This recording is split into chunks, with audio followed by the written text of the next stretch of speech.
So for the first tip, you can break down the trick by turning it into a pivot into pop shove it, because essentially that is what a fakie big spin is. Pivot first, let the wheels drop, and then try and do a little pop shove it. So for the next part, it's all about carving into your fakie shove it or fakie pop shove it. Like I said earlier, you can just carve into the fakie shove it, and then once you get really comfortable with that motion, carve into a fakie shove it where the tail drags against the ground. It'll help you get the jump and the scooping part of the whole trick.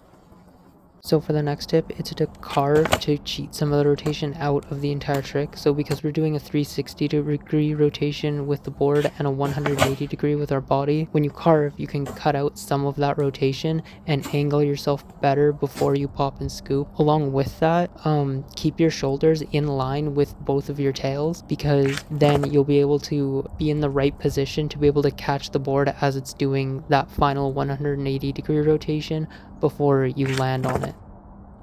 So for the next tip, keep in mind your deck foot, so the foot that's not popping the board. You want that foot to just be a guide. It doesn't want to have too much pressure on it to restrict the rotation or pop of the deck, but also if you completely free float that foot, the deck will just fly away from you and you won't have any control over it. Make sure to keep your pivot low, because it'll give you more control over your pop and scoop for the trick as well. Next, because you're struggling with only getting one foot on the board, try forcing yourself to land with the opposite foot on the board an equal amount of times. So land with maybe the front foot 3 times, and then land with the back foot 3 times as well, and then try going for both feet.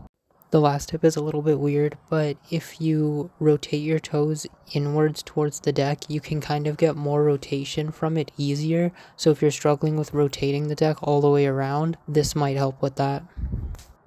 Another hugely helpful tip is to hang half of your foot, if not just your entire heel, off of the side of the deck for your deck foot, so you can get enough rotation and carve.